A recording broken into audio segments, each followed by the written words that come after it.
Hello guys, welcome on my channel Erziger68 and I'm from France. And today we're gonna speak a quick word about the Corally Asuga XLR 6S.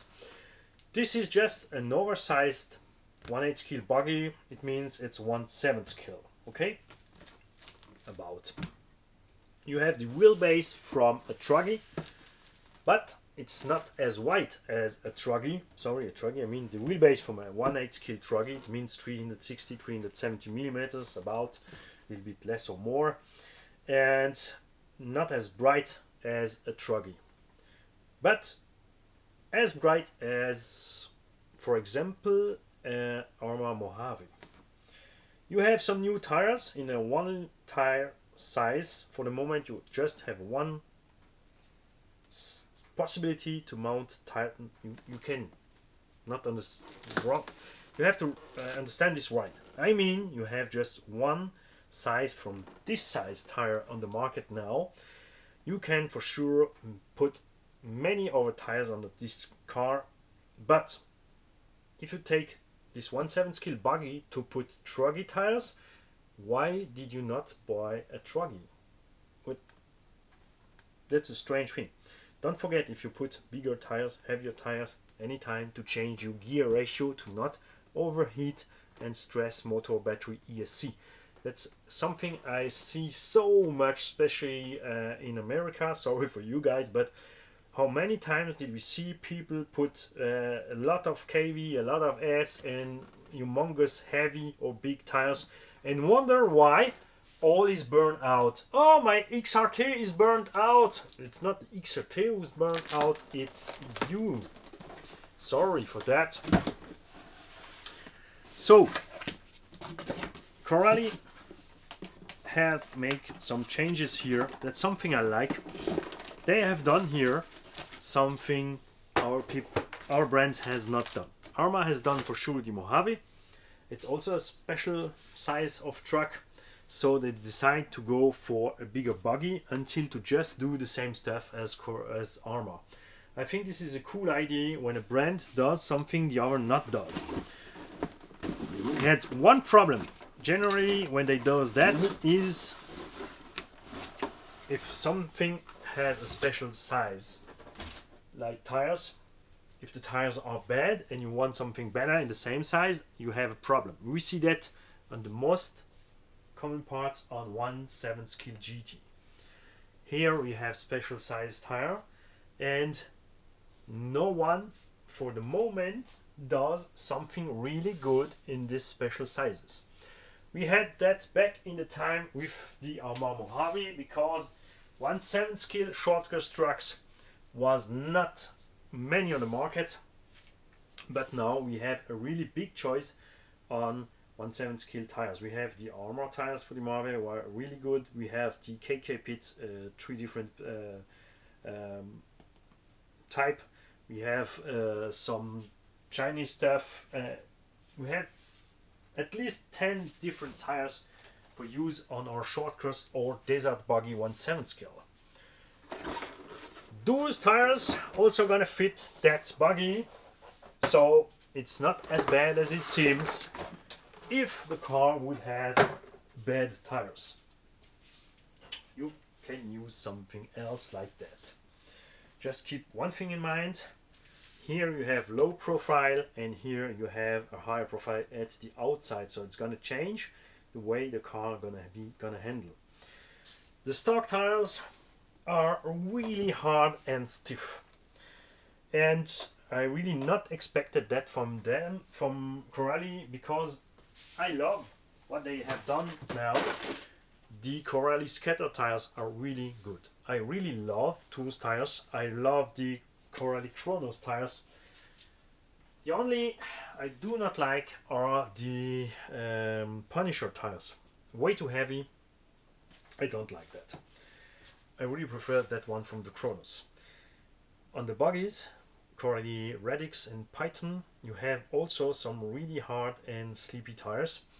But in 1/8 scale buggies, you have so much different tire on the market. My favorite now in the moment are the VP Pro tires.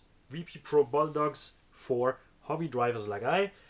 With this type of tire you can go off-road, on-road, in grass, wet and dirt, and all you want, in dry sand, no problem. You can use it everywhere. That's something I especially like.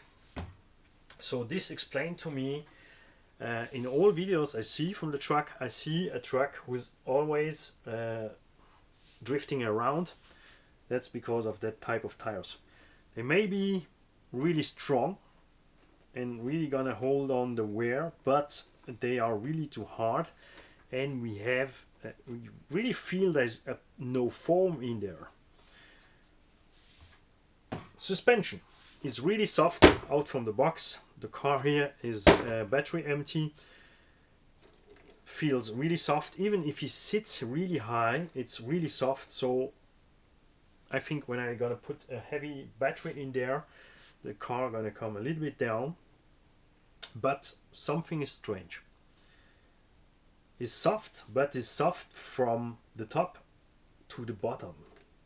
That means with a little pressure here, really not much, the truck goes down. And this is also something I see on many videos. The car, even with just a small jump, hits the bottom. And after I get the truck in my hand, because I was in a shop, it's also, you know, the English version, so I already have done now the French and German ones. In January here I haven't done that, the German version. I begin with the English version. I think that's because if you look at the shocks, you see that the shocks are really straight. I miss here some different point to anchor my shocks.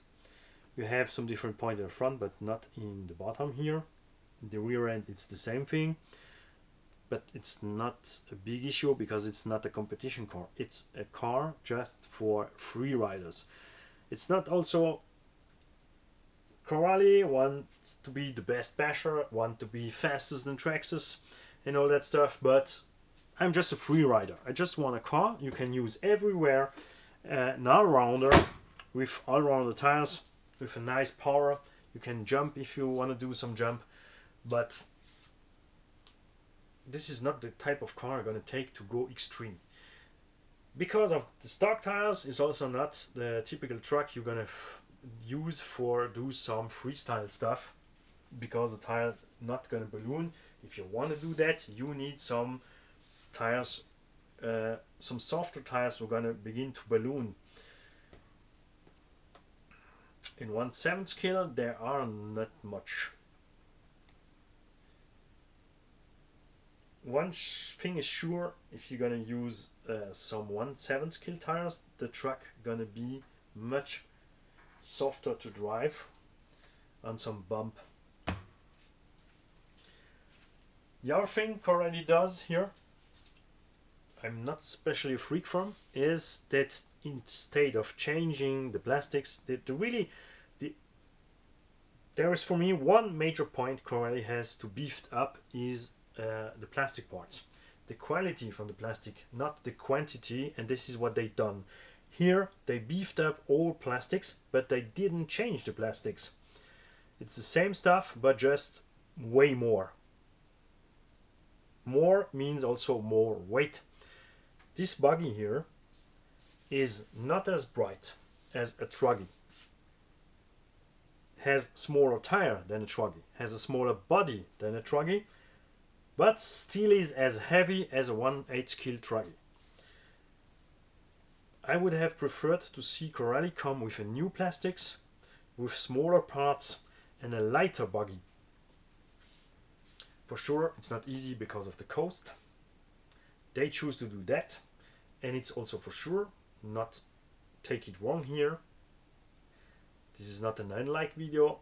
This gonna be for the moment for sure, even if I didn't drive it now, I didn't disassemble now, I can tell you this is for the moment the best Corrali you can get. Especially cool by Corrali is aftermarket. You have easy contact with Corrali if you have some issue. They have put from all RTRs maybe the best electronic in there. You have a Hobbywing Max 8 ESC with the fully programming functions, with the 11 functions. You have a fully quality Hobbywing motor with 180-degree neodymium magnets, with the best glue you can have on these motors, with the best bearing you can have on these motors. There's really a big difference between the Spektrum motors, what really are downgraded. Spektrum motors about over 9500 degrees Celsius gonna begin to have a problem. You lose power, you lose some magnet power, and if you do that 1, 2, 3, 4 times, the motor is dead. Many people have experienced that, and I had back in time last year for 2 years the Kronos, and I really pushed the motor on his limit about more than 105 degrees Celsius, not one time, not 2 times, but 10 times in a row, and the motor was still working super fine. It was so hot you already has the smell from the electronic heat beginning to be too hot, and this motor was still performing like new. So this is a major good point for Coralie, the electronic. They had in the first version an issue with the servo, not because it was too weak, because they have something bad molded in the servo. They changed it before the first version was stopped, so they really react fast. We had some plastic issue at the first version. They beef it up for the second one. Was better, still not as good as Arma. That's a fact. Now they beef it up a second time. That's cool. They come up with something the other brand not does. Maybe also they're gonna come with a 1.7 scale truggy. That's also something we like. For the basher freeriders, for go just off-road anywhere, it's really cool to have a little bit bigger trucks. They have done here, instead of a flexible wing mount, a hard wing mount. That's something I don't understand. We all know that flex is better. Something flexible can take the heat to not stress the shock tower, not stress the bulkheads. A major point from the plastic Coralies are that they really not like cold temperature. When I mean cold, I mean about 10 degrees Celsius. When it's less than 10 degrees Celsius outside, take care with your Coralie. Most of the cars has problem with the plastic when it's cold. Some brand a little bit more, but when it's in summer 20, 25, 30, 40 degrees, you're gonna have for sure no issue with the plastic. So we're gonna see what happens with that. That's not my car. It's a subscriber who owned it to send it to me, so I can do for you the unbox. I have the right to drive it easy in 4S because he's not a hard driver. He wanna drive it 4S, so we're gonna drive it also 4S cool, just for make a little run to see how it handles. The speed he has in 4S. You have enough our channel who have drive it 6S, send it a little bit harder. I invite you to go to the channel JTRC to see more video from the Asuga. So they go a little bit further on the body work. They just not use something we already know now since years, this little part to hold the body piece, but they also put here some protection in the Lexan, because in many cases, because of the flex from the chassis, even on the buggies, in the end we destroy here our fixation point, so that's really nice. I like that. Also, I have to say, when I first see the picture from the truck, I was not so enthusiastic, because I just see, oh, just more plastic, just more weight. And he also not on video or on pictures, he not, how to say, he has not just a look who just give you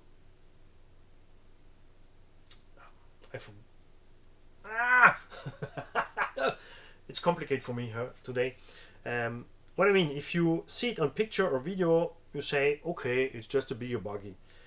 But if you're gonna go in your favorite shop and you're gonna see that in real, in the shop, you're gonna take it because it looks way better in real life than it looks at picture and videos. Okay, for me now. Maybe you're gonna get one. For me, a blue one or red one. No, not the green. We have a standard chassis made from 4mm alloys or 3mm alloys. We're gonna just take a quick look. How much is it exactly? It's a 3mm chassis.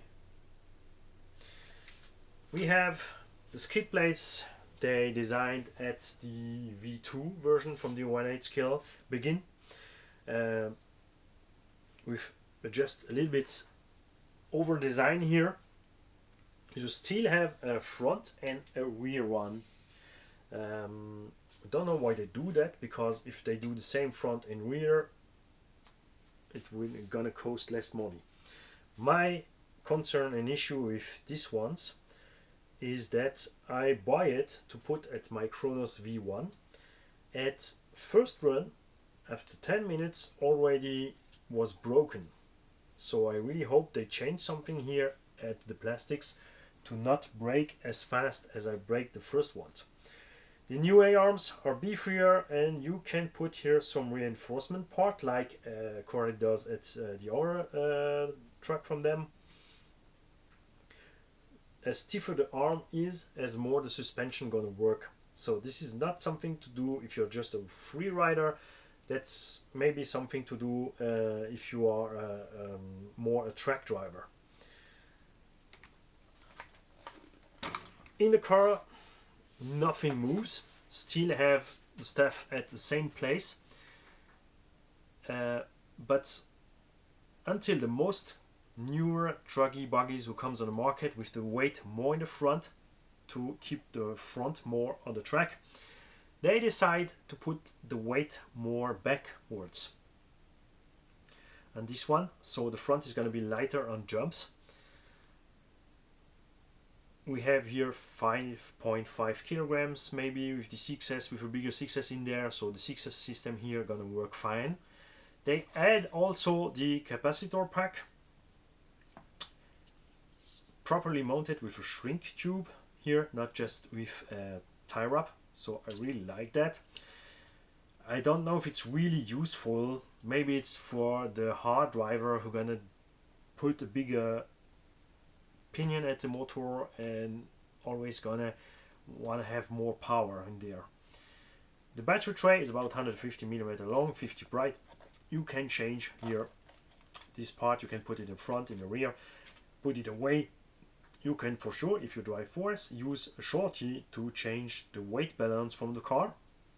You have from the V2 the alloy main differential housing.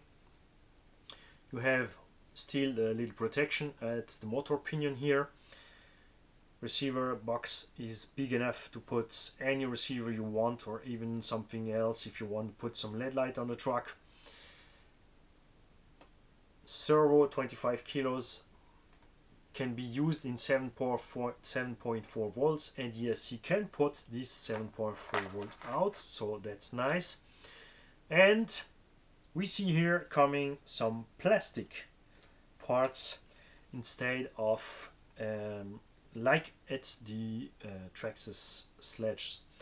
I like that for hobby drivers, because you don't have to concern about am I right with my stuff at the right place, and if you break it, but before you break it's gonna bend. What's not the case if you have some steel turnbuckles, so you have less stress at the hubs and at the shock towers here.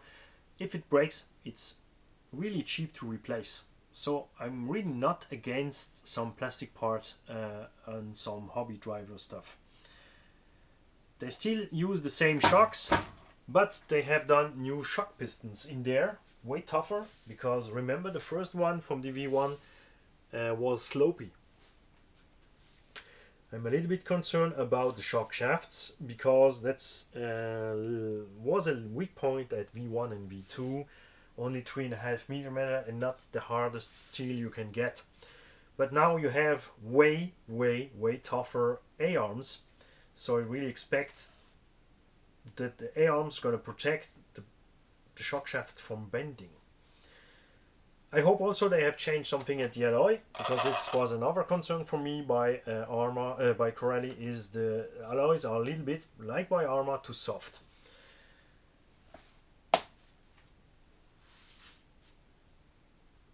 And they changed the chassis brace.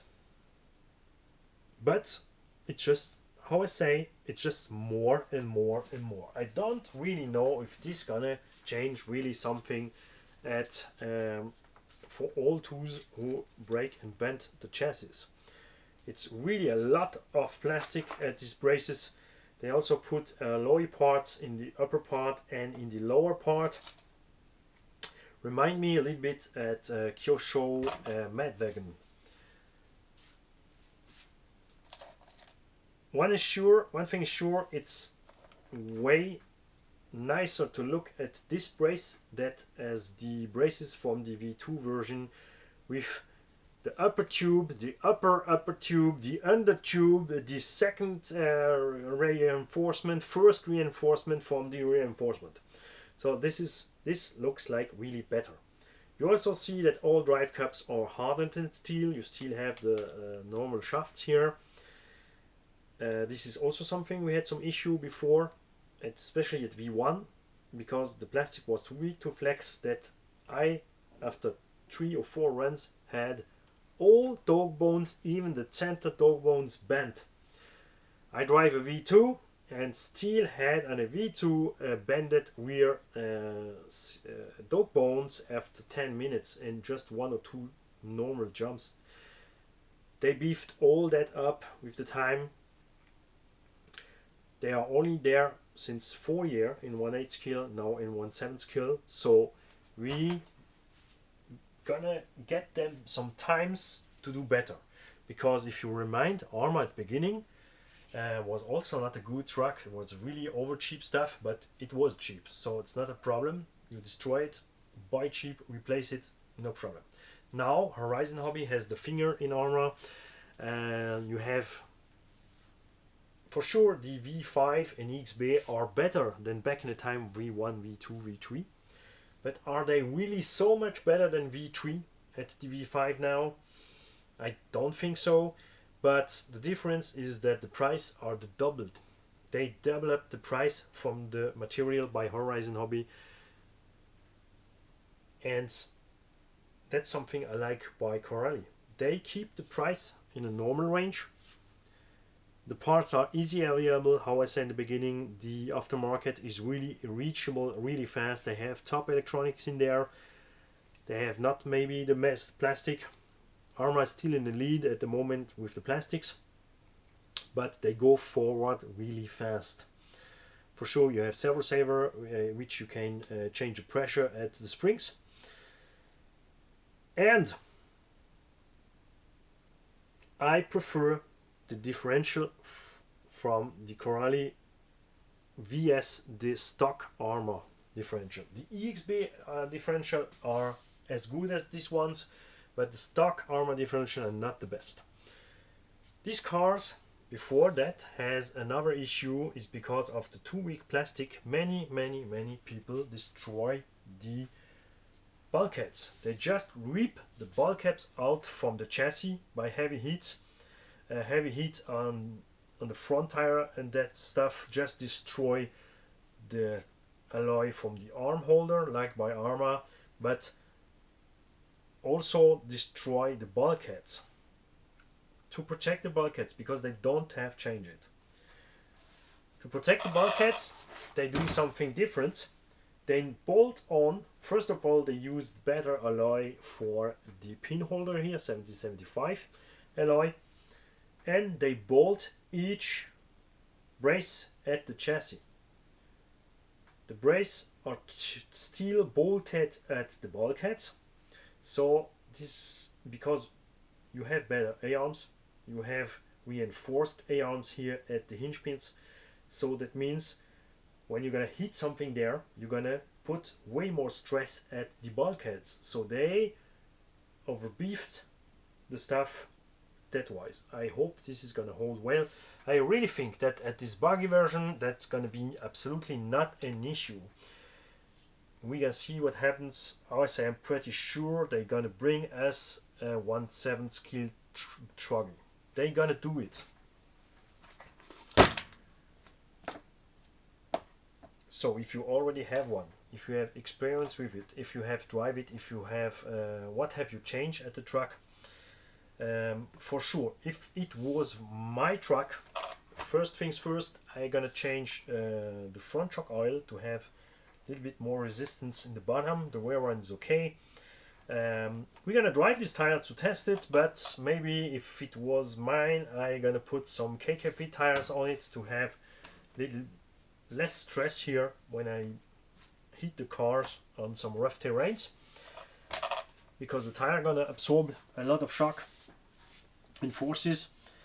And I maybe also gonna change the oils, because we have here really fluid front, rear and center oils, and that is something oversee at many videos, that when the guys hit the throttle, the trigger, the car lifts up in the front, the power really easy goes to the front, and especially when you are turning, the inner wheels spins really a lot. So for me, I gotta change, if it was mine, I gotta change the front oil, the center oil and the front shock oils. I'm gonna quick test. If we put a 6S battery in there, here we have about 800 grams. And just moment, not 800. How many have you here? 800, 790 grams battery. And here you see, even with this 800 gram more, that the chassis slightly not move. Shouldn't be a little bit more way down here. So we can release pressure in the rear if the shocks, yeah, the shock spring are long enough. So you can release a little bit pressure in the rear, but in the front you cannot.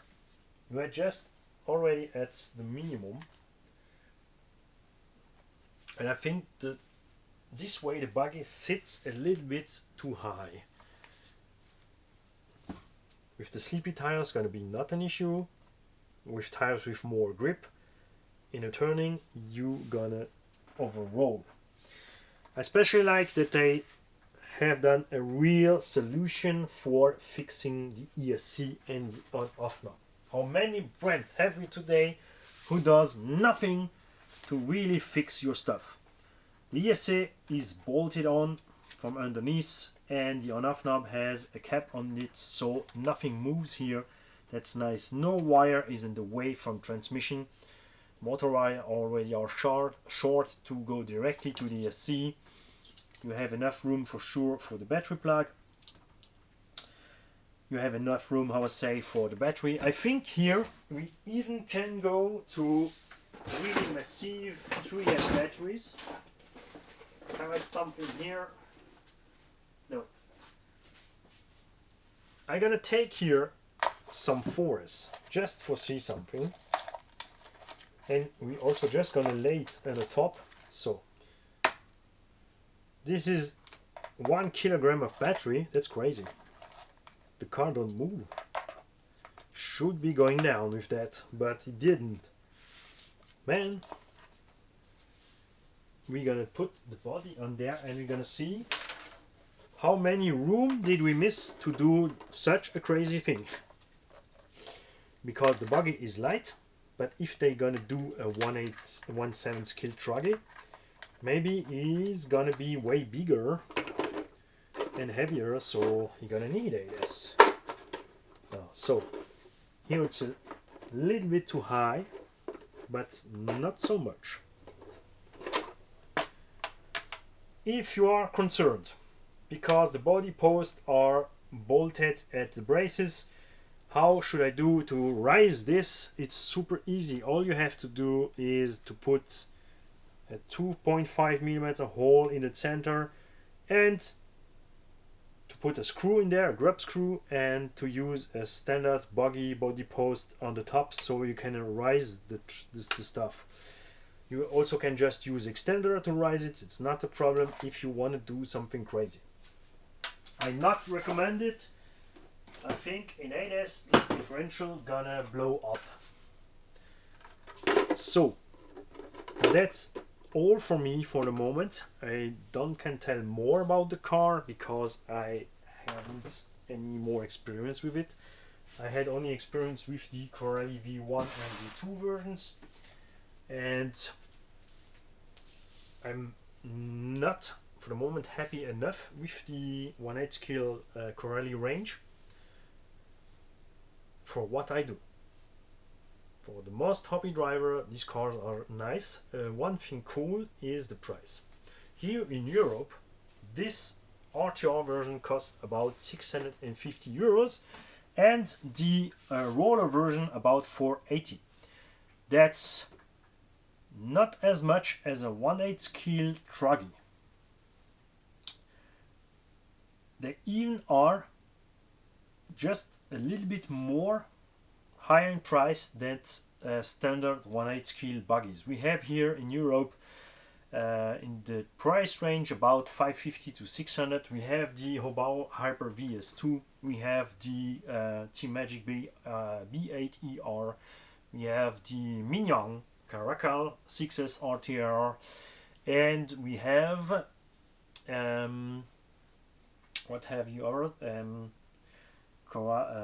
the Arma Typhoon and Quarry Python. It's about 550 to 600, and this is only 650. So that's a really nice price for that. I don't know if it's only for the launching, if they're gonna go up with the price after that, or if they're gonna be down, because the 1/8 scale range is now available by us. The German shops send it out for. Are you ready for the price? The Kronos 6S, Punisher 6S, the Murakao 6S, and the Buggy 6S are to get for 400 euros with additional optional bash bar, and the new hubs. And the Forest versions are about 300 and something. That's really crazy. Regarding the fact that you have a super nice electronic and really good differential in the car, that's a super price for just a hobby driver. And that's all for me now. I wish you a nice evening. For me here it's 8 p.m. when I'm going to see this video, and I want to see your comment about your experience with Corey. What did you like, what not, what did you change, what option did you try, what's bad, what's good, all that stuff. Remember, I'm not here to say you have to do that or that, this is good or this is bad. I'm here to share with you. I want to have your feedback and experience about RC. Not just Corelli. Tell me about any RC you have, and give me your feedback about any RC you have. And don't forget to, anytime, if you give us a feedback, to tell us how you drive the car. If you are a soft driver, tell us, I drive soft, I do that, I do this. I drive hard, I drive extreme hard. I'm not a good driver, I'm a bad driver. I'm especially not a good driver. I just enjoy to drive my RCs, and I spend all my money with RC instead of real car, because in an RC car is no pilot. If I would have a dragster, maybe I already be dead. So it's better for me to drive another car. Have a nice day, guys.